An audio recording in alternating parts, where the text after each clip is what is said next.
I just like to, smoke a joint every now and then.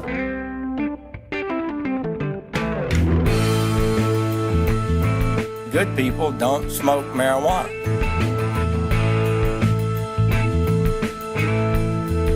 You dick! Welcome to VoteProPot-Cast, brought to you by VoteProPot.com.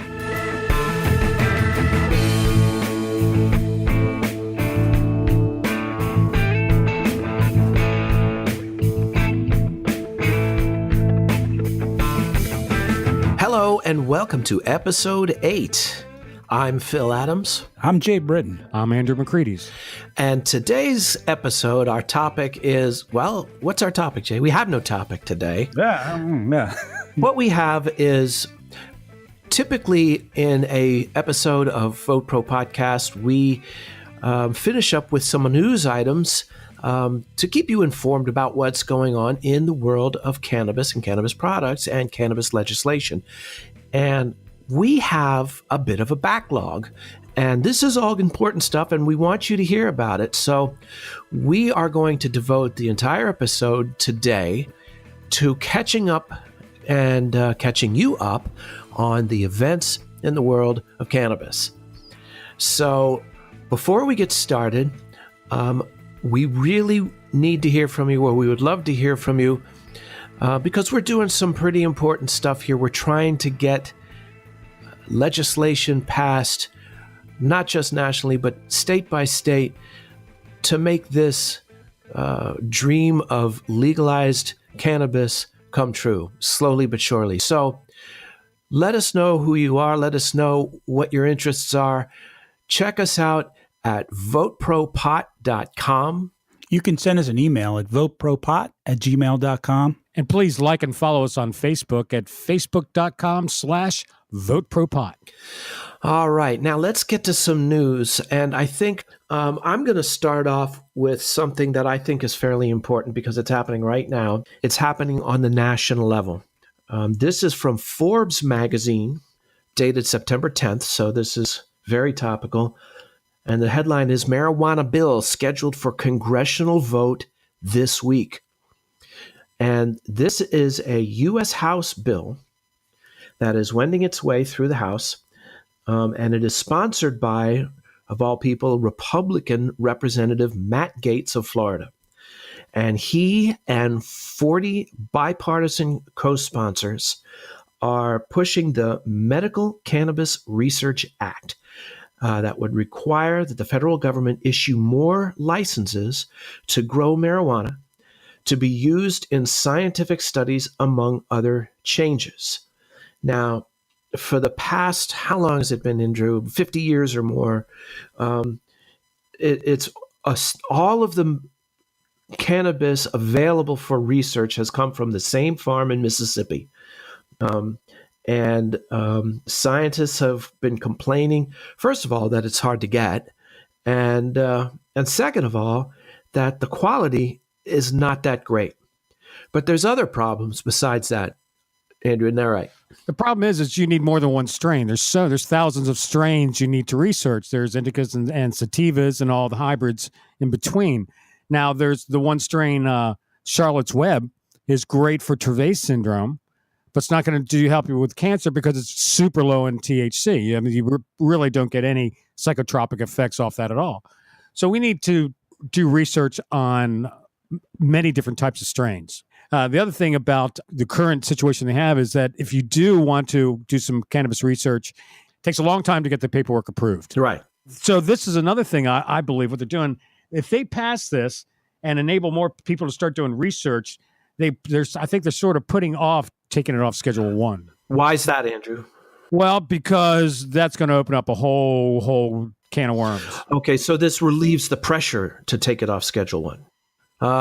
Because it's kind of circumventing, right? It's a teaser. This is not a very complete measure by any means. Michael Collins, who is the interim director of the Drug Policy Alliance Office of National Affairs, he says, quote, if the committee is already on record saying we ban people from participating in this sector of the industry, that's going to possibly win the day going forward. In other words, just as you say, if we go on record as saying, these people can do research and these people can't because of the Schedule 1, he said, while this bill represents progress, it's a drop in the ocean given what we need to do to end federal prohibition and repair the harms. Representative Gates, who is sponsoring the bill, doesn't really disagree about that. He says, his quote is, "I would go a lot further." He said, "If I was king for a day, marijuana doctrine would look a lot different than this bill." So we'll have to find that out, and if we can, we'll post the link to it on the show description, so you can read it. And we'll do that when we find out about it. But keep your ears open on this in the coming week, because it's scheduled for this week.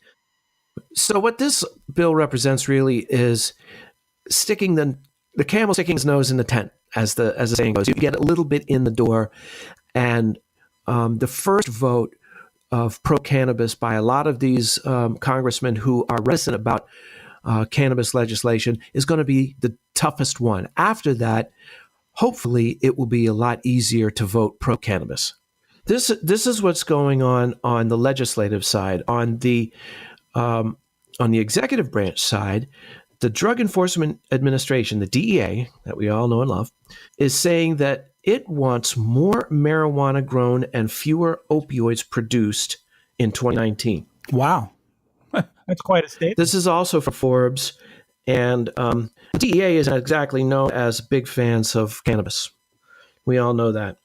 But what they're saying is that the amount of cannabis that can legally be grown in the U.S., they want to double or triple or even quintuple it, from roughly 1,000 pounds in 2018 to more than 5,400 pounds next year. Now, this is for research, right? This is for research. But at the same time, they are also pushing to reduce the amount of specific opioid drugs produced in the U.S., including oxycodone, hydrocodone, morphine, fentanyl, and others that, we're losing too many lives to this opioid epidemic. Right. So we've got action on the legislative side, and we have some action or proposed action on the executive side. So progress. I've got a business-related story here about a startup company. Ginkgo Bioworks is a company that's known for its work with bacteria, and it has ways of processing bacteria to make consumer goods. They make all kinds of stuff from like flavorings and many, many products. Ginkgo Bioworks has been looking for a marijuana production partner so it could apply its technology to cannabis, using a process similar to that which is used to make flavor scents. The company aimed to make lab-grown marijuana strains with pharmaceutical potential. So as a part of the $122 million deal announced this week, Ginkgo will use Kronos Canadian lab space to play with marijuana DNA.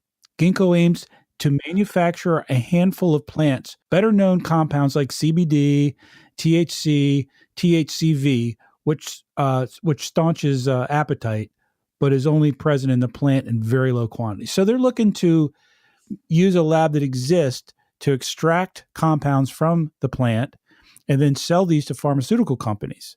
Because one of the reasons pharmaceutical companies apparently are staying away to some degree from marijuana is the expense of growing the plants and processing, and obviously the Schedule I thing and the legality. But it's also, there's a lot of cost involved just with getting the plant. And then they got to figure out what to do with the plant and with the extracts, with the compounds. So they're looking for a growing partner. Yeah, and they found one, and it's a $122 million deal. And on a side note, we're seeing lots of articles now about the stock market in cannabis, especially in Canada, because of course it's legal there. But even in the United States, there's some stocks that are going nuts in the cannabis industry, even with the fear of some of the Wall Street big tycoons, because, they're still afraid of what might happen. But anyway, it's an interesting business article. There's a lot going on in the business side with legality turning in the right direction. There's a whole lot of people jumping in and finding ways to get in early on that industry, because there's going to be lots of money in it in the next 10, 20 years. That's interesting. Well, this sort of relates to the story we just talked about the research from the one farm in Alabama, or where was it? Mississippi. Mississippi. In Mississippi. Yeah, and that's their point, Andrew, is they're saying, look, we think we've got a much more cost-effective method of extracting compounds so that we can do more experimentation, or at pharmaceutical companies can do much more experimentation and find out what these compounds really do, and do they really and work? What they're going to do is, it sounds to me, is that they're going to break down the plant more than anyone else ever has. And they're actually looking for other uses that no one's ever came up with before. Now, you mentioned they're going to use cannabis, a compound in cannabis. If they could extract enough of it, you said it was in trace amounts, that helps suppress appetite? Yeah. And so it'd be a diet, a safe diet. Right, we've never heard that before. See, so there's these guys are coming up. They're talking about groundbreaking, man. These guys are going above and beyond. This sounds brilliant. This is exactly a great response to the government dragging their feet. Screw it, we're going to Canada. Well, and this company is, and that's a good point, Andrew, because Canada is, the cannabis industry is going nuts in Canada. Because they've been given an opportunity to thrive. Right. Now, I remember when we were younger, and we would all say, one of these days they're going to figure out how much cash there is to be made in this crop, and eventually the resistance is going to wither away against the sheer numbers of dollars. And do we see that that's kind of starting to be what's happening here? I think you're right. Oh, and I think and a lot of that is we've talked about before, the demographic. People our age, people who grew up with it, are now we're not afraid of it. We know the stigma is bullshit, and we're not scared of it like our parents and our grandparents were. Well, for example, Denver last year, just the dispensaries in the city of Denver sold $750 million worth of cannabis. Could you imagine how much would be sold in just the city of New York? Oh my God! Yeah. So we're talking just the city of New York. They're probably close to $2 billion at least. But I also think that much is already being spent, right, in the black market. Yeah. It's not that they're not selling it in New York. It's just that it's all underground. Right. Yeah. So it seems to me the number one opponent to legalization would be the black market. No, the drug cartels. And the drug cartels. Yeah, right. They're the ones that have the most to gain. And maybe ultra-conservative politicians who, either because of their opinion or moral standards or character, are against it, Yeah, for all the wrong reasons. So those are the people we need to turn. And you're not going to turn, and it's going to be hard to turn either one of them. Well, you either, turn them or you outnumber them. Well, I think. There you go. Well, one of the things I think they should do, in the city of New York, I mean, if you're going to have a recreational cannabis industry in New York, and you want to establish it, there's already a network of distribution, and there's these guys on bicycles, these delivery guys, that already have it down. So you just go, guys, we're just going to hire you, and that's one way to get the black market to legitimize them.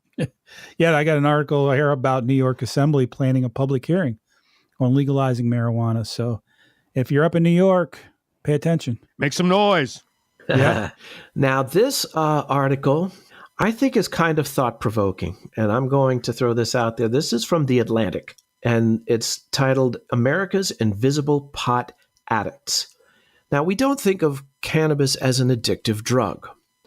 And in a technical sense, compared to drugs like opioids, nicotine, alcohol, even sugar, caffeine. I mean, you can form habits with these things, but cocaine, opium, those things, they're addictive. You become dependent upon them.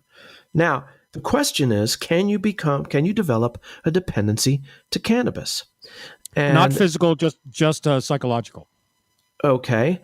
And here is, there are the public health experts are becoming increasingly worried about the potency of the cannabis products that are available. One expert, Mark A.R. Kleinman, a professor of public policy at New York University, said, quote, "Cannabis is potentially a real public health problem.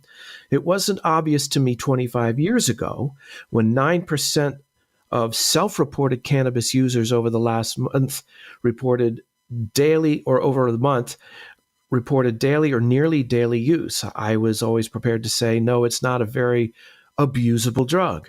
9% of anybody will do something stupid." And I think that's right. He said, but that number is low. That number is now something in the area of 40%. And now that's according to New York University. They argue that the state and local governments are setting up legal regimes without, as far as legalizing or decriminalizing without sufficient public health protection. Now, here's the question. If, cannabis is not quite as benign as some people like to believe it is, and I think the truth is somewhere, in between the old school, it'll kill you, and the new school, it's a miracle drug. There are people who, they suffer from couch lock. They're smoking constantly. They are chronic. Even if that's the case, aren't we saying that it's really not the government's job to police that? Aren't we saying that, the freedom that we enjoy in America includes the freedom to fuck up? I mean, if you're not hurting anybody else. Right. Well, what about the bar flies? There's just some guys that go to the same bar every night, sit in the same bar stool, and pounds them all night long. I mean, so what's the difference between that and the couch potato? And both have, there is no difference, but there is you shouldn't do that. No, they shouldn't do that. It's not good for it. It's not going to be good for your life. Yes, but that's not the government's job to police. Well, they don't police it with alcohol, so why should they do it with cannabis? Well, they tried with alcohol. That didn't work. Right. And especially since cannabis is less harmful than so many other recreational substances. And I don't see, from my personal experience, I don't see it as an addictive. I mean, to me, it's more of a personality trait than to blame it on cannabis. I think it's more the person, because I mean, I can not have cannabis for a week and I'm not shivering and shaking and sweating in bed. And, it's just like, shit, I'm out of weed. Right. It's not a big deal. It's a different thing. I mean, I know I've taken pain medication for, prescription, and I've been on it for long periods of time and gotten off of it. And it's horrendous. I mean, it's horrendous. And that's not the case. And when you consider that, crystal meth, PCP, and other drugs, opioids are Schedule II. Right? That's crazy. It's not. No sense at all. I mean, you could smoke weed, and I'm not condoning this. You could smoke weed every day, all day for 2 weeks or a month or 6 months, and then just stop. And you're going to miss it, but you're not going to have those withdrawal symptoms. It just doesn't happen. There's no physical reaction. It's all mental. Cannabis is not physically addictive. It's emotionally addictive, I guess you could say. Whichever way you come to your addiction is kind of irrelevant, except in the fact that when you do quit, it's not going to make you physically ill, but it could make you depressed. Right. It could make you suicidal. It could do other deleterious things to you. I mean, it does no good to pretend that there are no downsides to the use of the substance. There are. Let's be realistic about it. Yes, but the point I'm going to make is that of all the substances that you can become dependent on, cannabis is the easiest to get off of. Probably easier than caffeine. Right. And people, as a matter of fact, there is, because there's no physical reaction to when you of cannabis withdrawals, if you want to call it that. When you stop cannabis cold turkey, it's more of an emotional, not a physical response. If you stop caffeine cold turkey, you get headaches. Some people say they hear a high pitched sound, and they're a little bit irritable. I don't know. You can get and the word addiction is not right. You can become psychologically dependent on lots of things. I mean, a TV show that a video ends, game. and you feel depressed Sugar. and shitty. Food. Yeah, video game. Food, love. It's not. I don't consider that an addiction. I mean, look at your fucking phone. I got people who just their phone. I was with a guy and he dropped his phone fishing in the water, and you think his world ended, because he didn't have his phone. I don't see it as an addictive, but I'm not a doctor, so I appreciate the article and I see where you're coming from. Right. But I personally, think, I don't see it that way. I think some of the statistics are blown out of proportion, saying since they have legalized, chronic use has gone up. And that's because people are using it for medical purposes.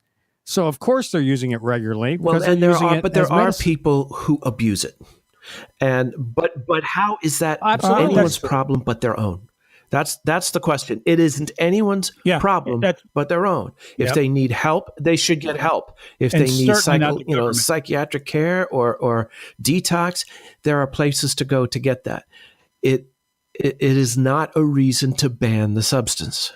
Exactly. I talked to someone who is in the drug rehab business, and she said that they do have a rehab for chronic cannabis users, and none of the patients are voluntary. They're all court ordered. Wow. Now Court ordered. So yeah, For weed. Yeah. I think some of it might be minors too. Well, okay. Okay. Yeah. That makes sense. Yeah. And they're going, and the person off the record kind of said, quit weed is it's so easy to do, and there's no physical response. It's all emotional. So you can talk someone through it a lot easier than you can opioids, because they got a physical response to it, man. That's a lot more serious to them. Right. Well, you get physically sick. Right. Physically. Right. Yeah. So cannabis. Yeah, abuse of cannabis. Too much use of cannabis, alcohol, tobacco, recreational drugs is harmful on the developing mind and body. So children and teens should never do it. And adults, and the great overwhelming majority of adults who use cannabis and even other recreational drugs do it with no problem. Right. There's people out there that can do a little coke every now and then, no problem. They can handle it. And as far as cannabis, I know tons of people, very successful, very serious people, who puff, take a couple puffs every week. They might get high 2 or 3 times, maybe on the weekends more than the weekday, or they might puff before they go to bed, for more medicinal purposes. And they're having no problems. But there is going to be a segment of people who become chronic users, and it does have an adverse effect on them. It sure does. But it shows with cannabis, that's only like 9%. But with alcohol, that goes up, and with caffeine, it goes up. And tobacco is huge. They say people who try tobacco, like 43% of them become habitual users. It's ridiculous. It's that nicotine is supposedly one of the most addictive substances out there. And we forget how addictive sugar is. I mean, sugar is not a drug; it's a food. But people, and I've had the physiology of it explained to me. It has the hallmarks of an addiction, and people abuse sugar. So anyway, I'm a pastry chef, and I've made stuff and have seen people eat pastries and delicacies, and I swear they have like these mouth gasms, man. It's like they have a food gasm. Food gasm. And they're like, oh my God. Oh, that's good. I'm guilty as charged. So now we also have, I think we each have a story about how more older Americans are turning to cannabis. Andrew, you had one, I think, correct? Okay, yeah. It's according to the marijuanamoment.net. Marijuana consumption is booming amongst baby boomers, study finds. Twice as many people, 50 to 64, are trying cannabis, whereas people 65 and older are reporting an even higher rate of cannabis use. Now, there's a couple reasons for this, I believe. One is people are turning to cannabis for medicinal purposes, replacing some pharmaceuticals in their retirement years, and a lot of it are these baby boomers who had like you two guys, when you got married and had kids, man, you threw the bong away and you gave up, and now that the kids are off in college and getting married and smoking pot of their own, you guys are returning to it. Well, I'm not. I'm not sure I ever really walked away completely, but it was on the down low. Let's see. Well, I haven't so far. You haven't so far, but you just applied for your Maryland medical card. I did. Now the reason you're doing is 100% medicinal. You have a bad shoulder and you have a hard time sleeping. I have 2 bad shoulders and chronic pain. Now, whether I actually end up using cannabis to treat it, we'll have to see. But yes, I do. I did apply and was approved as a patient in Maryland. So right, but you're of that age, and now you're open to it. So in some ways, you are sort of falling into that statistic. In very many ways, yeah. And I think they're also using it more often. Not only are more of them using it, but according to this article from NPR, from just today, it says boomers who use marijuana are also seem to be using it more often. Study authors found that 5.7% of middle-aged respondents said they tried it in the past month. As laws about marijuana become more permissive in many states, more Americans of all ages are giving it a try. Not only different ages, but I just read there's an article that I just found that says workers in certain industries are more likely to consume marijuana. Research has identified that certain cultural trends include a new study that examines prevalences of cannabis consumption among workers in different industries. Now, for example, the percentage of marijuana use in people in the food industry, 50% of the people in the food industry smoke pot. Education and health. Teachers are getting high. 46% of them smoke. Construction and mining, 41%. I guess you got to be stoned to be in a coal mine. Fucking A. Retail industry, 39%. Manufacturing, 21%. Finance, 15%. Transportation, 8%. Oh, that's sort of good. That's good to know, yeah. No, they just drink. And the one that gets me is agriculture is 3%. Wow. You think they'd be growing their own. Yeah, man. Yeah. Well, speaking of industry, I got an article here by Randy Tucker from the Cincinnati Enquirer. I guess he did his own personal study on the classified ads. And he's talking about bud tenders, edible chefs, and other fast-growing jobs in the multi-billion-dollar legal cannabis industry. The article goes on to talk about how a lot of the industry is growing so quickly in legal states, and in this case it's Ohio, but it's certainly true in Colorado, California, and Washington, and Oregon, those places, where some of these people with degrees like in horticulture and plant health and related fields. And if you have any experience as, for example, as a chef who's made edibles. There you go, Andrew. You got to go to Ohio. Some of these chefs are making well over $100,000 a year to start because they're so hard to find with any kind of experience or any kind of. So anyway, that kind of backs up what you're saying. And, some of my articles today have kind of been on the subject of business because that is the cannabis business, the industry is just booming for obvious reasons. So it kind of backs up all the advocates over the years who've said, look, there's a lot of money to be made here, both for in the private sector and for the government. Let's face it, for, taxes and fees and so forth. So it's coming to fruition in these states. And I think that's one of the reasons Phil's first story on this law. The research, right? The politicians love their friggin' tax money, and they're going, wow, that's we've taxed about everything else in this country. What can we find that we can? Well, it's easy to be compassionate with other people's money. Absolutely. As a state that's going through financial problems, a new cannabis industry could really greatly benefit the state. Yeah, absolutely. That wouldn't hurt. Okay, now I have a story like that I think is important, and as Phil say, we should all ponder. There's a dispensary in Canada where 3 armed men came in to rob the dispensary, and the bud tender grabbed a bong and fought them off. Now, it doesn't say whether it was a plexiglass or glass bong, so we should do some further research on this. Was there water in it? No, it was on the shelf. It was on the, Oh, it was okay. Because you could throw bong water on someone now. I would run. Yeah, we should start. There you go. We should start the bong water challenge. Or have you ever thought of bong waterboarding someone? You're killing me. That would be nasty. I would tell them whatever they wanted to know. I would give it up, man. I'd give up my own mother. Fucking A, what do you need to know? I'm going to gag you. And then we're not talking like 1 or 2 hit bong water. We're talking about like the bong water that's been in there a couple months. And you had to top it up. You had to top it off because a lot of it evaporated. Oh, yeah. You know, it's more of The a skanky stuff. Yeah. Yeah, a college kid's right. It's kind of a sludge. Yeah. I remember somebody at a party saying, I'll give you $100 to drink this. And somebody drank it. Yeah, I don't remember who it was. Barfed up a lung. But yeah, there was some vomiting involved. I do remember One that. time, Yeah, I was doing a bong hit, and I thought it'd be really funny to play air saxophone while I'm doing the bong. And I sort of went up for a high note and then nailed and just drank like about a good quart.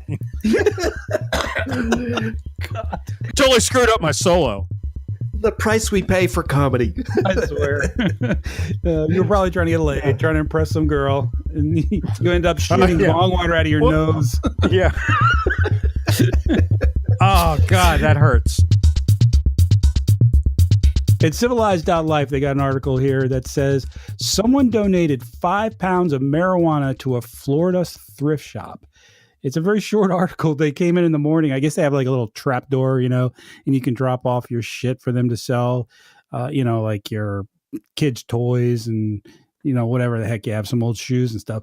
Well, they came in the morning and there was like a cloth bag, and they opened the bag, and inside the bag was a paper bag, and they opened the paper bag and there was 4.7 pounds of weed. Hello. Yeah.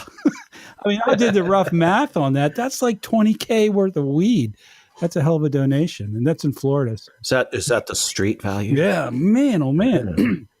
So I don't know. We know what street you live on. Well, the question is, why would someone do that? Why would someone drop through a trap? Oh, they're obviously being chased by the cops. Yeah, maybe. Yeah, this is a perfect example why you shouldn't get stoned and go through your closet collecting, or stuff out to donate to Goodwill. Yeah.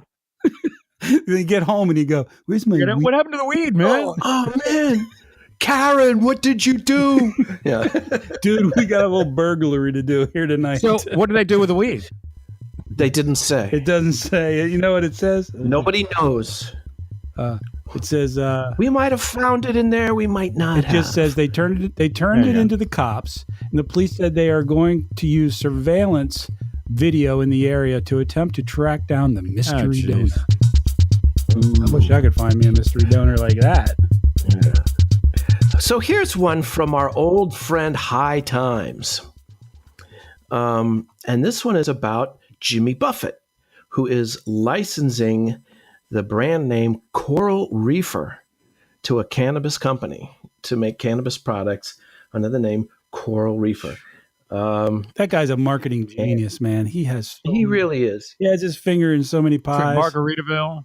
He has Cheeseburger in Paradise burger chain. Written books and sells clothes, and damn. He has a retirement home now. Oh, yeah. Yeah, I mean, I think he's competing with Gene Simmons for the most cash by a... So what's this business going to do? Sell? It's just like a dispensary, or? Well, it's exclusive use of the Coral Reefer brand name. Buffett will license the use of the name with a medical marijuana company, Certera Wellness. The company plans to launch the new cannabis brand, oddly enough, in Florida next spring. Interesting, huh? So he's just selling the name, basically. Yeah. I saw an interesting article. I don't have it with me about a related topic, and it's a guy who I believe is in Germany, and he has a company. He is a CEO of a company that's making cannabis products, but he comes from a background in marketing with Coca-Cola, or it was either Coca-Cola or Pepsi, and I think one of the really large tobacco companies. And he's talking about, he thinks there's a wide open market for cannabis to make it more legitimate, to brand it correctly. He said the problem today is that it's branded by potheads. So all the names are like, Purple Kush. And he said, no, that's not, he said, so he had this list of names. It was actually a pretty interesting interview. So anyway, it kind of relates to that. He said we need to get away from these names with connotations of, potheads. Stereotype. stereotyping it as this still, like I said, Purple Kush, Pineapple, Pineapple Express, and all that kind of stuff. So it's kind of related to that. Although Coral Reefer. Have you seen some of the drug commercials? Some of the names for these drugs. I know, man. They're stupid. Who the hell? Somebody's getting paid to come up with Riopto and Flapera and Yeah. Well, I could do that. Guys, there is one positive thing to all those drugs, and that is when you're playing Scrabble, you have more words that start with X. That's for sure. Diphenabine and Xanax. Let me ask you something. Okay, now with Jimmy Buffett, now Florida is a conservative state, and Jimmy Buffett has got to be Florida's favorite son. So with him, well, I wouldn't call it a conservative state. It's very much a swing state. So okay, well, it depends on if you're North Florida or South Florida. Anyway, the point I'm trying to make is, does Jimmy Buffett getting into this and adding credibility and taking it away from the old stoner stereotypical and making it more of a recognized brand, right? Corporate. Does that have a political effect on some conservatives to go? And it's like we'll call it the Willie effect, like Willie Nelson, like Willie with farming, Middle America. All of a sudden, all these conservatives go, man, if Jimmy Buffett's getting into it, and if Willie's getting into it, maybe how bad could it be? Because I really believe that both Willie and Jimmy Buffett both have a lot of fans who are on the right. Oh yeah. Oh yeah. Definitely. I think that's probably right. And I hadn't thought of it in those terms, but I think, just that kind of thing could be making it more politically palatable for a lot of politicians. So, well, Andrew made that point with Willie last week, and that's so true. Yeah. Middle America, I think he swung a lot of people around. Okay, now that being said, now I don't have a specific news article on this because there's so many to pick from. What do you think about Elon Musk smoking a blunt on the Joe Rogan Experience? I read about that. Yeah, I thought it was unprofessional as hell. I think he's kind of a loose. I think I believe his cheese done slid off his cracker. Yeah. Well, has he made any money? Now, how many times? Now, on Johnny Carson for years, they would be pounding cocktails. That's true. And that was glorified. And cigarettes. And people were going, these guys are the coolest of cool. Well, I suppose. So where is the difference between someone drinking alcohol on a TV show? Well, I think the difference is that, if Elon Musk were an entertainer, you'd say, okay, but he is running a large corporation and running it into the ground by all accounts. And for him to show up with a blunt, it just shows that it makes him look very unserious. I can see that. I can agree with that.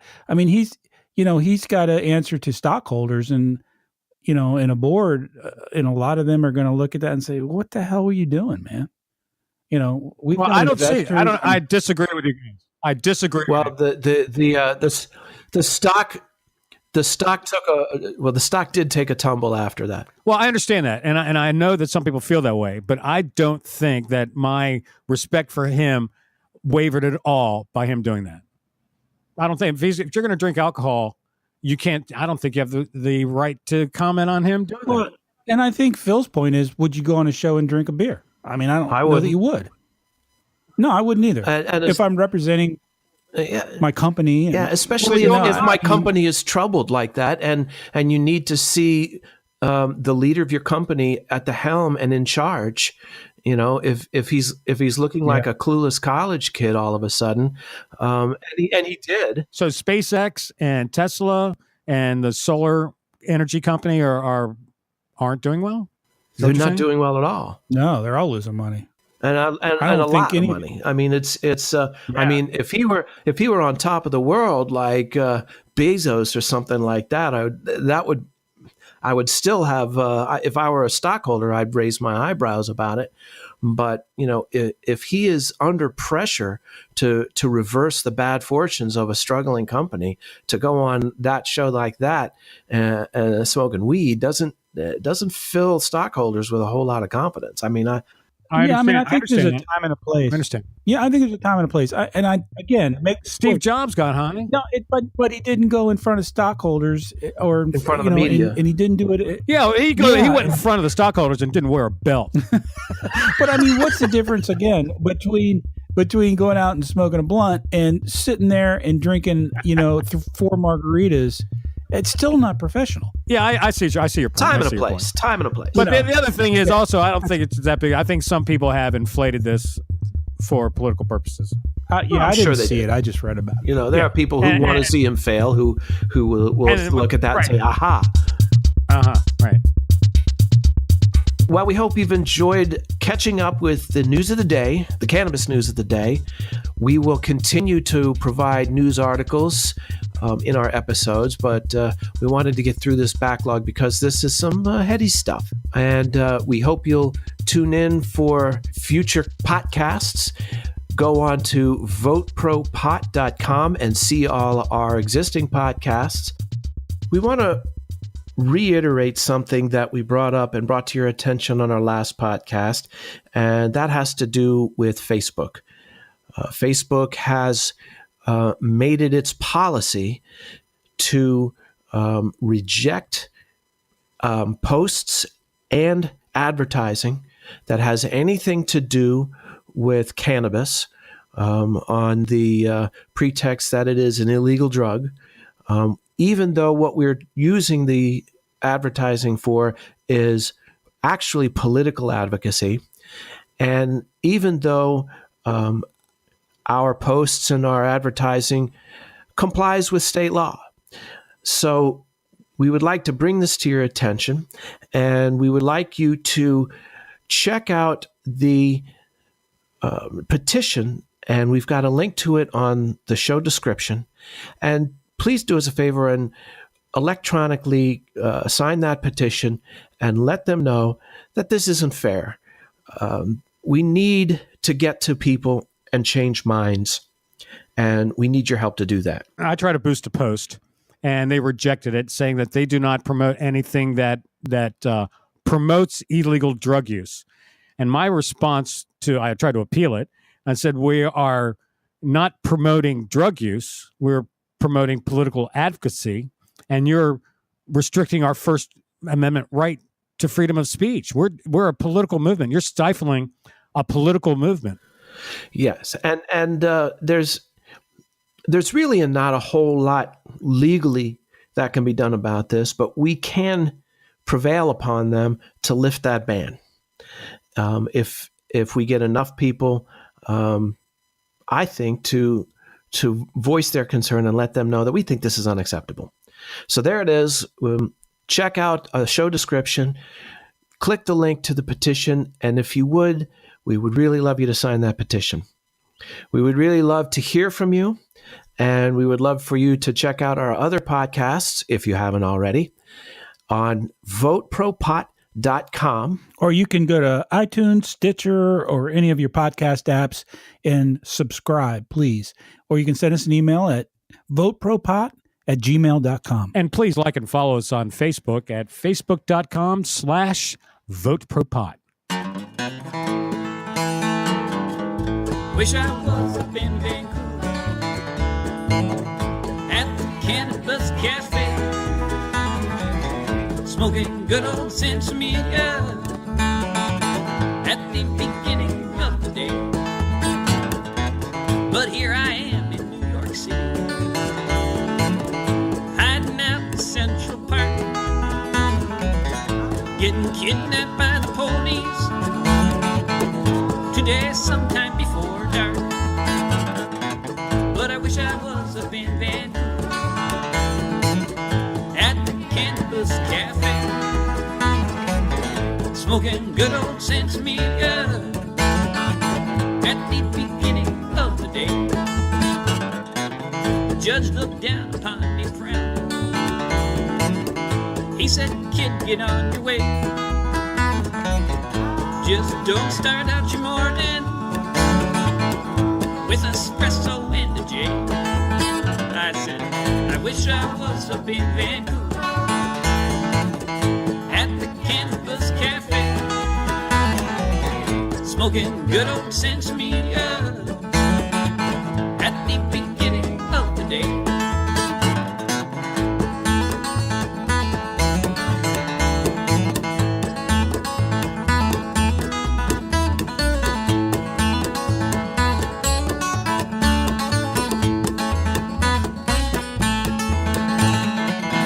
Hitched on out to Portland, caught a ride up to BC, took the bus over to the neighborhood to have a bowl with my coffee. Now I'm up in Vancouver at the Cannabis Cafe, smoking good old sense media at the beginning of the day. Smoking good old sense media